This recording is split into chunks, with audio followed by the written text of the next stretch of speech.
분들에게 말씀드릴 내용은 제목이 디지털 격차에서 디지털 에이징으로의 전환이며 저도 이제 대중 강연보다는 학교에서 학부 친구들이나 아니면 대학원생들과 좀 더 딱딱하고 학술적인 얘기를 하는 것에 익숙하다 보니까 좀 더 일반적인 대중을 대상으로 어떤 얘기를 하면 도움이 될까 이런 거를 좀 고민을 했어요.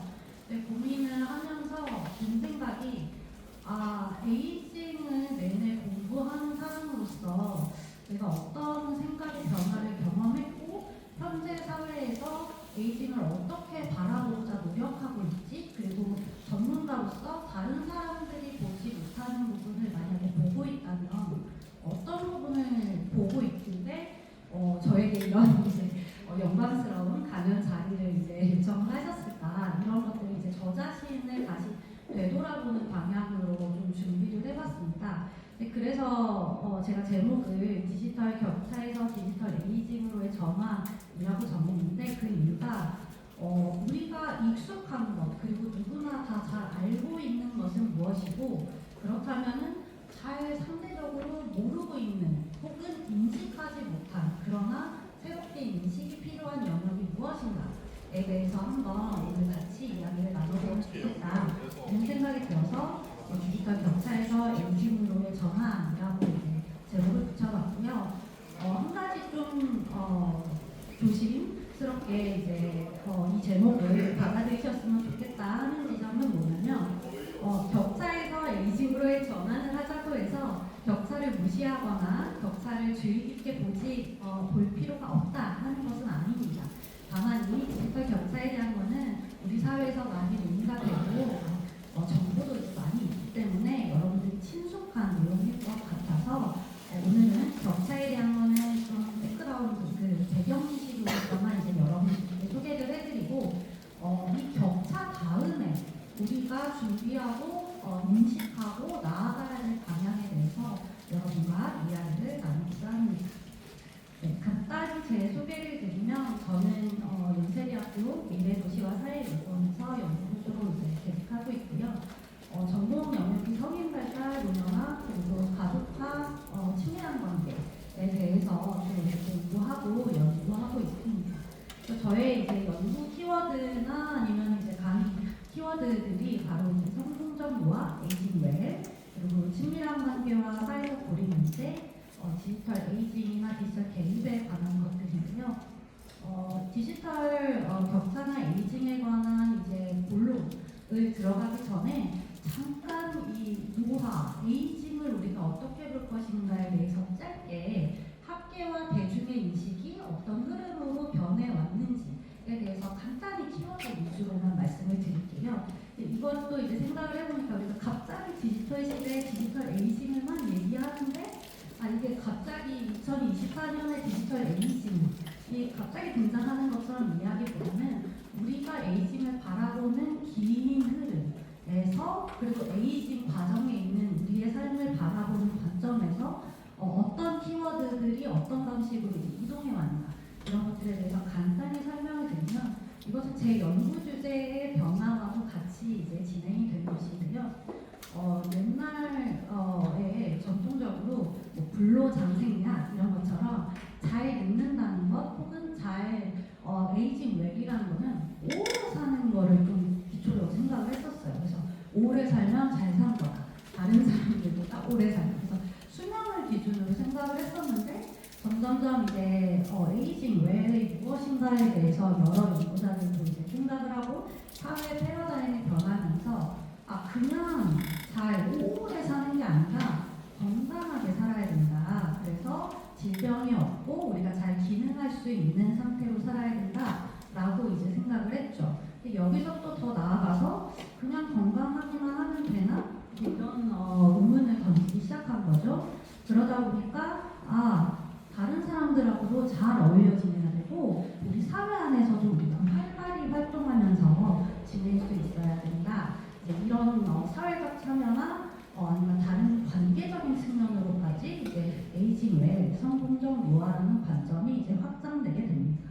그래서 이제 친밀한 관계나 사회적 고립 이슈들에 대해서도 고립되고 어울려 지내지 못하면 에이징 웰 하지 못한 것이다, 잘 에이징 과정을 경험하지 못한 것이다. 이제 이런 그 이야기들을 하게 됐고, 그런 흐름에서 더 나아가서 사람들하고 잘 어울리는 것 같지만, 그리고 건강도 한 것 같고, 수명도 이제 기대수명 전반적으로 늘어나기 때문에 문제없이 에이징 과정에 있는 것 같지만, 자기 자신이 주관적으로 나의 노화를 불행하다고 느끼거나 나의 노화가 만족스럽지 않다면, 자기 자신의 에이징 과정에 대한 주관적 평가가 부정적이라면 그것이 진짜 잘 늙는다는 것이 의미할까? 이런 이제 의문을 던지게 됐어요. 그래서 이제 뭐 삶의 만족도라던가 웰빙, 그리고 자기 자신이 자신의 에이징 과정을 어떻게 평가하는가에 대한 주관적 인식으로까지 이제 에이징이 확장이 됐습니다. 이제 그러다가 우리가 디지털 일상이 이제 마주하게 되는 것이 바로 코비드로 인해서 우리 모두의 등을 그 디지털 기술이 발전하면서 이제 디지털화 될 거야, 뭐 인터넷이 보급이 됐어 이러면서 이제 그 컴퓨터 교육을 받고 막 이렇게 순차적으로 사회가 변하고 있었는데, 이 디지털 전환이 코로나로 인해서 더 등이 떨려지면서 이제 일상이 돼버린 거예요. 여러분들 이미 디지털로 이 강연도 오기 위해서, 오늘 콘서트도 오기 위해서 다 온라인 신청하고 온라인 상호작용을 하고 오셨잖아요. 그래서 우리의 일상 자체가 디지털화된 방식으로 전환이 됐다. 그래서 이 디지털 전환이라는 것 자체가 생각을 하고 일상을 살아가고 우리가 행동하고 무언가를 시작하고 끝내고 하는 그 모든 전반적인 일상적인 방식이 달라지게 됐다. 그래서 뭐 조직의 목표 달성이나 아니면 조직 안에서 어떤 사람들이 행동하거나 어울리는 방식, 이런 것들이 다 바뀌게 됐고, 코로나가 그것을 이제 더욱 가속화시키는 방향으로 모두의 등을, 전 세계의 등을 이제 떠밀게 된 거죠. 그래서 중소년층만 봤을 때에도 코로나 발생 전과 후를 비교를 해보면, 중소년층은 보통 이제 인터넷 쇼핑이나 인터넷 뱅킹을 제일 이제 안 할 거라고 생각을 하고, 전체 국가 통계를 봤을 때도 이제 그 온라인으로 이제 스마트폰으로 어플 이용해서 금융 거래하거나 이런 것들이 다른 연령층에 비해서 매우 낮았는데, 이 코로나 전후만 딱 비교했을 때에도 인터넷 쇼핑 이용률이 10% 이상 증가를 했고, 중고령층에서만 인터넷 뱅킹 이용률은 23% 이상 증가를 하게 됩니다. 딱 코로나 1년을 기점으로요. 근데 한국은 특히 이 변화가 더 크게 일어났어요. 코로나. 원래도 IT 강국이기도 했는데, 또 한국 인구 집단의 특성상 빠른 변화에 매우 익숙하게 대처를 하고 빨리빨리 트렌드를 쫓아가려는, 그리고 필요에 의해서 빨리빨리 배우고자 하는, 그리고 새로운 양식을 습득하거나 아니면 트렌드를 형성하는 그런 경향성이 있다 보니까 한국은 이런 전환이 더욱 빠르게 일어나게 됩니다. 이미 ICT 1위 국가로서 코로나 이전에 자리매김을 했고, 컴퓨터 보유율이나 인터넷 이용률 자체가 전 세계 1위 국가로서 작동을 하고 있었는데, 그 갭이 20년 사이에 거의 온 국민이 다 사용을 하는 정도고, 그리고 우리나라 전국에 섬지방을 가도 인터넷이 없는 건 상상할 수 없잖아요. 그래서 그런 한국의 이제 인프라와 여러 가지 이제 인구의 특성상 이 전환이 더욱 가속화됐다. 근데 이제 이 전환이 가속화된 시점에서 중고령층이 아예 이 전환에서 뒤떨어졌는가 하면 그게 아니라, 스마트폰 보유율만 보더라도 2023년 기준으로 60대가 96% 이상, 70대 이상도 66% 이상이에요. 근데 이제 스마트폰 보유율이 그러하고 디지털 정보 격차 실태 조사를 보면 여전히 일반 그 노령층이 아닌 일반 다른 아래 연령대를 100점이라고 했을 때 55세 이상 중노년층이 100점이거나 100점보다 더 높은 어떤 디지털 정보화 접근이나 역량이나 활용하는 수준에 있어서 동일한 점수를 갖진 않지만, 여러분들이 맨 처음에 좀 생각했던 노인들이 너무 이 급속한 속도로 코비드 못 따라갔어 하는 정도의 수준은 아니다. 그래서 접근 자체는 스마트폰도 그렇고 인터넷도 그렇고 접근 자체는 많이 된 상태고, 그러나 디지털화를 완전히 못 따라갔다라고 보기보다는 좀 세분화 시켜서 어느 부분에서 우리가 다 있고 같이 속도를 맞추고 있고 어떤 부분에서 속도를 못 맞추고 있어서 격차가 벌어지는지 이 지점들이 조금 더 세밀하게 들어가야 된다. 중노년층이 모든 디지털화 영역을 구조적이고 기술적이고 여러 다양한 활용 방면에서 모두 못 따라가는 것은 아니다. 그래서 우리가 정보 격차를 얘기하고 디지털 격차를 얘기할 때 각각의 구체적인 수준에서 물리적인 접근성이 부족한 건지, 아니면 어떤 기술에서 영역이 되게 다양할 텐데 동영상을 만드는 영역, 아니면 온라인으로 SNS로 소통하는 영역, 아니면 이메일을 보내고 문자를 사용하는 영역 등등 여러 가지 영역이 있는데 그 영역 중에서 어떤 부분에서 더 격차가 심하고 덜 격차가 나타나는지에 대해서 세분화시켜서 우리가 인식을 할 필요가 있다라는 것이고요. 또한 디지털 격차라고 하면은 보통 뭉뚱그려서 평균적인 개념으로 우리가 인식을 해요. 그러다 보니까 상대적으로 청년층이나 아니면은 조금 영 어덜트들은 젊은 성인기에 해당하는 사람들은 디지털 엄청 유능하고 잘 따라가는데 중노년층은 기술도 잘 습득하지 못하고 못 따라간다. 이렇게 두 인구 집단, 그리고 더 나이가 든 집단, 나이가 어린 집단을 평균으로 놓고 일반화를 해버리는 방식으로 디지털 격차를 인식하는 경향이 있습니다.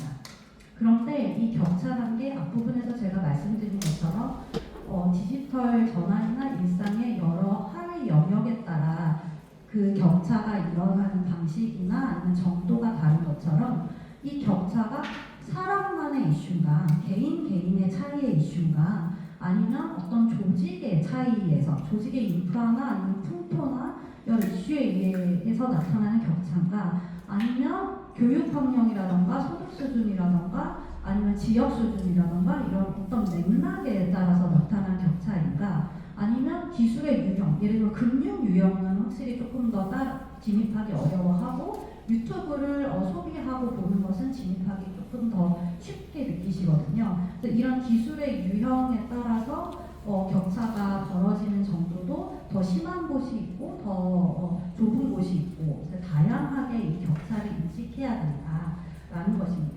또한 격차를 우리가 보통은 신문에서 접하거나 대중적으로 논의하고 접할 때 격차가 있어, 큰 차이가 있어, 점수 차이가 있어, 더 잘하는 사람이 있어, 더 못하는 사람이 있어, 이렇게 엄청 축약해서 메시지를 접하는 경우가 많습니다. 하지만 디지털 격차 역시도 단순히 이렇게 축약해서 표현할 수 있는 영역이라기보다는 어떤 단계별로 이 격차가 일어나는 양상이 시간 순서에 따라서 우리 사회가 발전하고 디지털에 노출되는 인구 집단의 비중이 커지고 하면서 점점 달라지는 것으로 이제 연구가 되고 있고 학계에서 논의가 되고 있는데요. 예를 들면 디지털 격차의 1단계에 해당하는 것은 여러분들이 가장 손쉽게 이해할 수 있고 여러분들이 많이 생각했던 것들. 누구는 스마트폰을 가지고 있고 누구는 스마트폰을 가지고 있지 않는다. 누구는 인터넷 접속, 인터넷 선이 깔려 있고 누구는 집에 인터넷 선이 깔려 있지 않는다. 이런 접근에 관한 디지털 격차고, 이거는 90년대 후반부터 2000년대 초반 정도에 이제 일어난 것으로 이야기를 합니다. 그런데 정보통신 이제 정책도 그렇고 복지 정책으로 소외계층이나 어르신들에게 컴퓨터나 이런 것들을 보급하는 사업들도 많이 벌어졌고, 그래서 우리나라에서는 이런 접근에 대한 격차는 사실 어느 정도 좀 해소가 된 것으로 이제 얘기를 하고 있고, 두 단계의 격차에 대해서 이야기를 하기 시작했는데요. 그게 바로 이제 누구는 똑같은 스마트폰을 가지고 더 다양한 활동을 할 수 있는 반면 누구는 문자를 보내고 카카오톡을 쓰고 하는데 한정된, 그리고 접근이 쉬운, 크게 배우려고 하지 않아도 이제 접근할 수 있는 그런 이제 기초적인 수준에서만 활용을 할 수 있고, 누구는 훨씬 더 다양한 영역의 생산성 관련된 어플을 쓴다던가 스마트폰으로 다양한 거에 이제 활동을 한다던가 하는 식으로 이 능력의 차이를 보이는데, 요즘 주류로 인식되고 있는 인식이 바로 이 2번의 인식인 것 같아요. 그래서 누가 더 잘한다 못한다의 논의에 이제 훨씬 이제 뉴스들도 그렇고 미디어들도 그렇고 대중들도 이제 2번 문제에 초점을 맞춰서 디지털 격차를 인식하고 있는 것 같습니다. 그러나 아직 3번에 관한 인식은 아직 조금 학계에서는 논의가 되고 있는데 대중적으로는 아직 신속하게 논의가 되거나 하고 있지는 않은 것 같아요. 디지털 전환이 일어난 지가 아주 오랜 시간이 지난 게 아니다 보니까 이 디지털 격차로 인해 누적된 결과가 어떻게 달라지는가, 어떤 장기적인 혜택의 차이가 발생하는가에 대해서는 아직 시간이 너무 누적되지 않다 보니까 데이터도 상대적으로 부족한 상황이고, 그래서 많이 논의가 되지 않았어요. 이제 그럼에도 불구하고 이제 연구자들이나 아니면은 이제 전문가들은 예상을 해보는 거죠. 우리가 초등, 중등, 고등 여러 교육 격차를 꾸준히 오랜 기간 동안 누적하면 나중에 우리의 인생이 뭔가 궤적이 달라질 거다. 장기적인 혜택과 결과에 있어서 뭔가 다른 부분들이 있을 거다라는 것을 아는 것처럼 이 디지털 격차와 관련해서도 지금은 1, 2년에 뭔가 어떤 기능을 사용하고 안 하고의 차이일 수 있지만, 이게 장기적으로 누적된다면 어떤 누군가는 더 혜택을 보고 누군가는 혜택을 보지 못하거나 혹은 아예 제외되어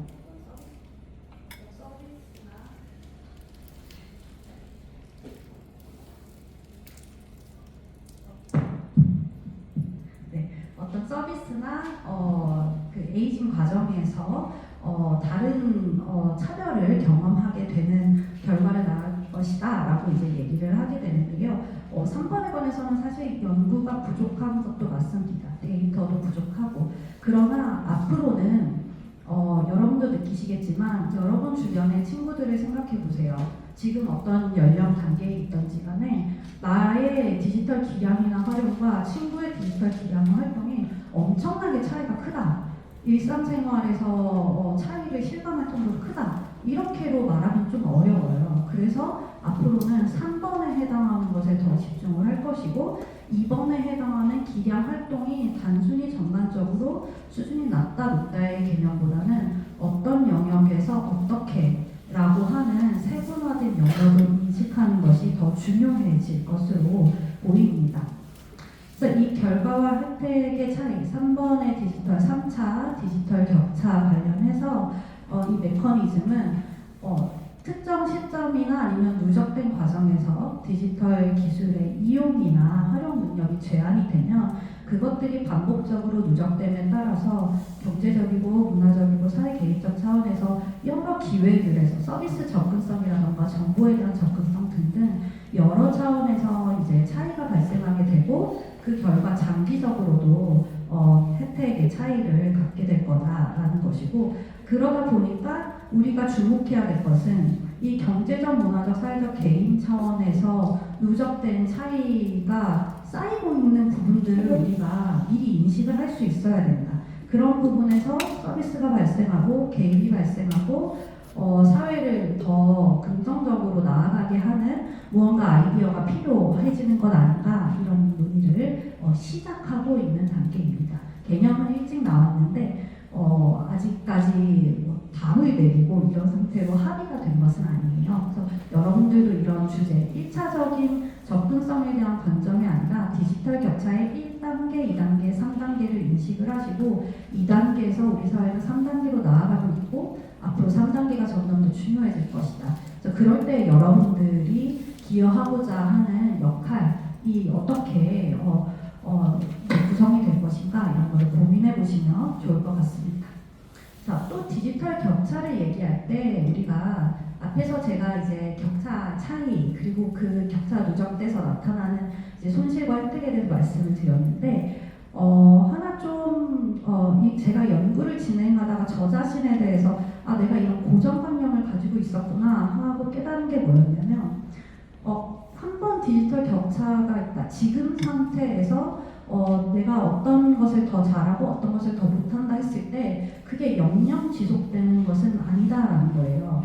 그래서 많은 경우에 이제 제가 논의를 하거나 아니면 제가 이 디지털 에이징 관련해서 연구를 하다 보니까 저한테 이제 그 질문을 한 것 중에 뭐냐면 노인의 디지털 격차 문제가 심각한데 이것을 해결할 방법이 무엇이라고 생각합니까? 이런 질문들 꽤 자주 하세요. 학생들도 그렇고. 근데 저희가 간과하지 말아야 될 건 뭐냐면 여러분들 생각해보세요. 옛날에 자동차가 처음 나왔을 때 모든 사람이 자동차를 타지 않았어요. 그런데 지금은 자동차를 안 타본 분이 여기 계실까요? 안 계시겠죠. 이게 바로 뭐냐면 정상화라는 거예요.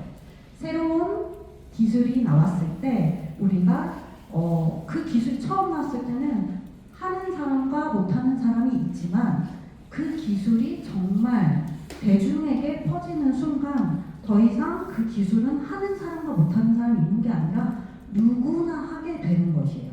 그래서 디지털 기술 같은 경우도 지금은 특히 노령층에서는 누구는 하고 누구는 못하고가 있는 것처럼 보이지만 이 디지털 기술이 일상화가 이미 됐고 세대가 빠르게 변하고 있고 이런 것들을 보면 계층화보다는 정상화되는 지점, 누구나 하게 되는 지점이 너무나 많아질 것이다. 그래서 이제 여러분들이 비즈니스 아이디어나 아니면 어떤 연구 아이디어나 다양한 아이디어를 생각할 때 정상화될 것 같은 영역을 갭을 메우기 위해서 노력하는 그런 아이디어는 어떻게 보면 시간이 해결해 줄 일인 거예요. 그래서 그것보다는 시간이 지났는데도 해결이 안 될 것 같은 영역들, 계층화될 것 같은 영역에 있어서의 디지털 격차에 주목을 하시고 여러분들의 역할을 고민해 보는 것이 더 가치가 있을 수 있습니다. 왜냐하면 그것은 시간이 흘러도 해결이 안 될 가능성이 크거든요.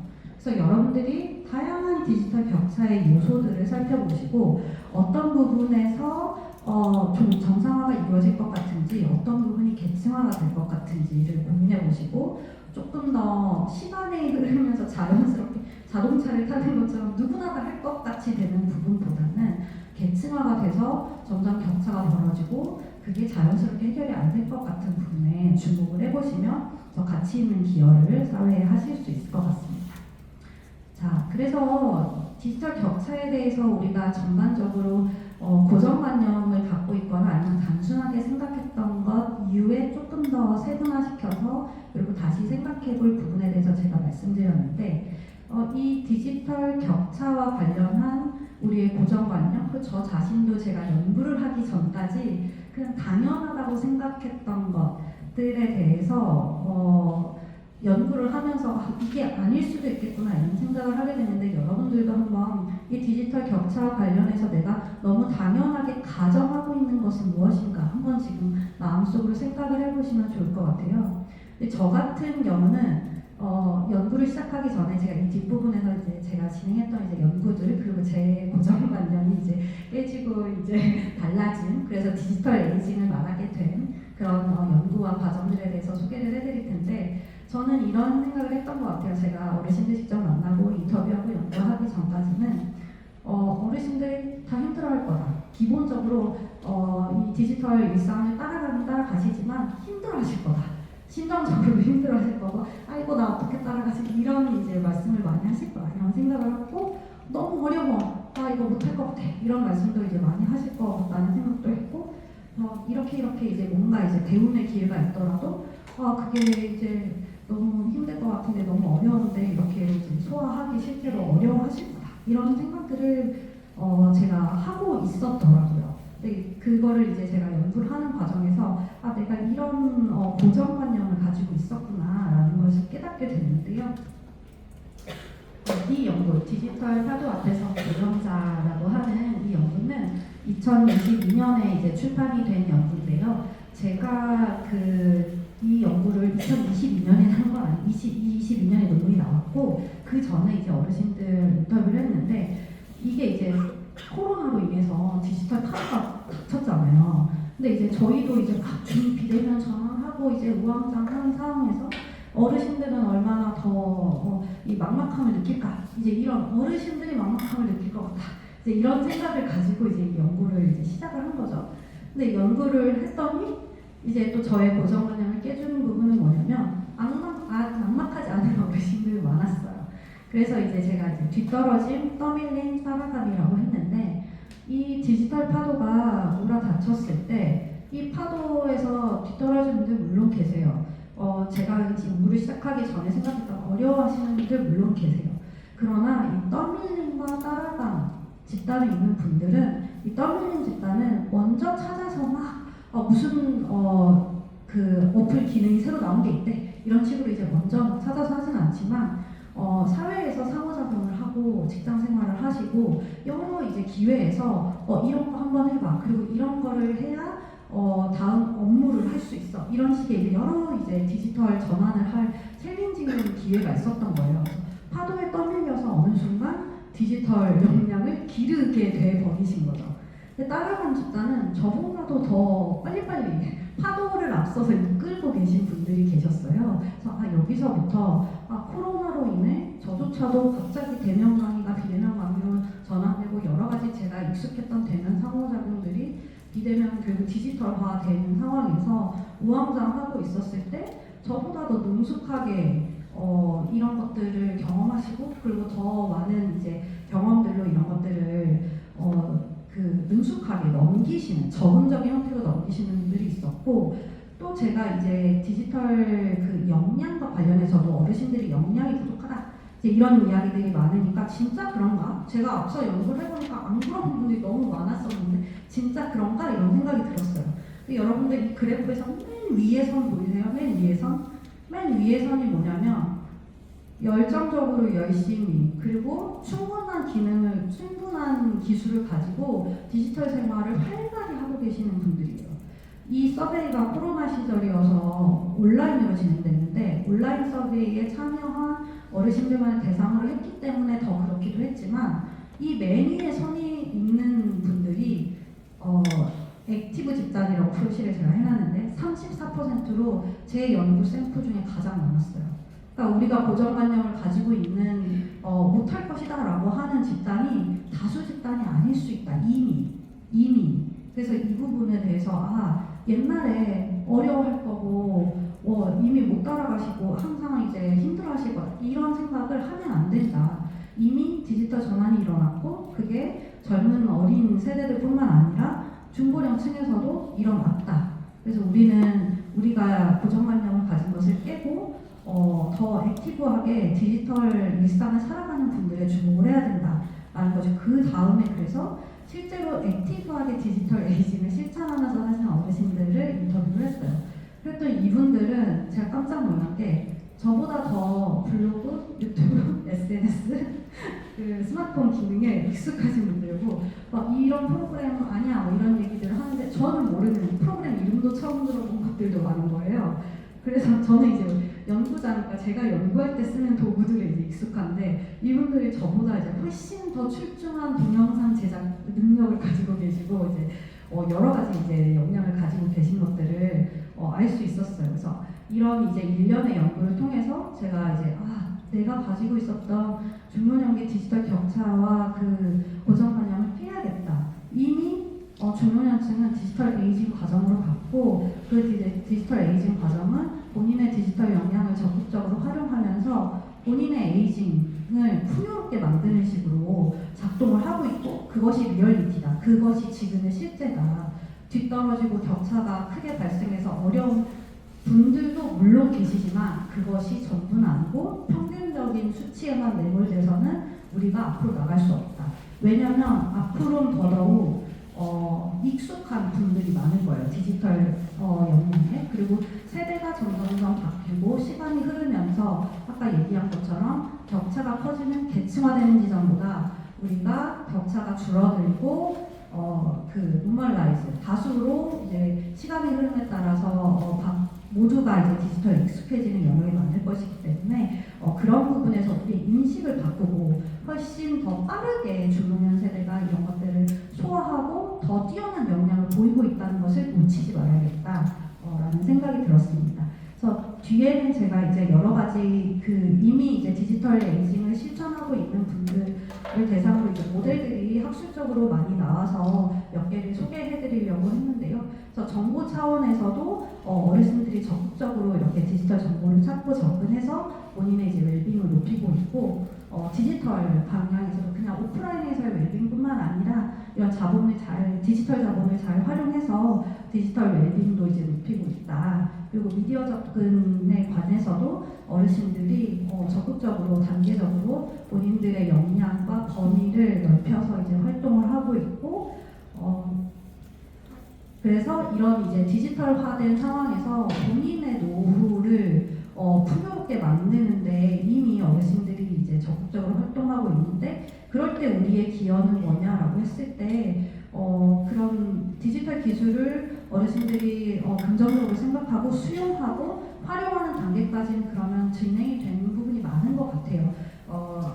저희 사회, 우리나라의 사회에서 합의를 이룬 부분도 있고, 근데 이제 디지털 유용성 차원에서 그럼 우리는 이걸 더 어떻게 유용하게 만들 것인가, 이 부분에서 우리가 더 촉진을 해주어야 활동적 노후로 이루어지는 그 과정에서 우리의 역할이 있을 수 있겠다. 그전에는 사실은 기술을 수용하게 하고 기술을 활용하는 기술을 가르치는, 기초적인 기술을 가르치는데 초점이 맞춰져 있었거든요. 근데 그 다음 단계로 넘어갔고, 많은 비율이 우리도 같이 우리의 사고와 우리의 역할을 그 다음 단계로 넘어가서 어떻게 유용하게 만들 것인가, 그리고 이미 그런 것들을 주문한 집단에서도 오히려 아쉬움을 토로한다. 왜 나한테는 기초적인 서비스밖에 제공되지 않는가, 이런 문제제기를 연구에서 이제 마지막 제안 혹시 뭐 추가하실 말씀 있나요? 그러면 복지관에 너무 쉬운 것밖에 없어, 뭐 이런 거 말씀하신 분들이 꽤 계셨거든요. 그런 부분에서 우리가 생각하는 수준을 이미 벗어나는 분들이 많다, 이런 것들을 고려해봐야 된다라는 것이고요. 마지막으로 저의 고정관념을 연구를 통해서 저는 자연스럽게 해소를 할 수 있었던 것 같아요. 어르신들을 만나는 과정에서 직접 이야기를 들어보고 상호작용하면서 그것이 이제 저의 이런 디지털 에이징 과정에서의 그런 미래지향점이나 가치관, 저의 관점을 되돌아보는 계기가 됐는데, 여러분들도 제가 오늘 짚어준 포인트들 생각하시면서 서로 직접적인 상호작용 안에서 본인들 가진 그런 고정관념, 그리고 멈춰져 있던 생각들을 확장하는 그런 경험들을 많이 하시면 좋을 것 같습니다. 네, 제 발표는 여기서 마무리하도록 하겠습니다. 감사합니다.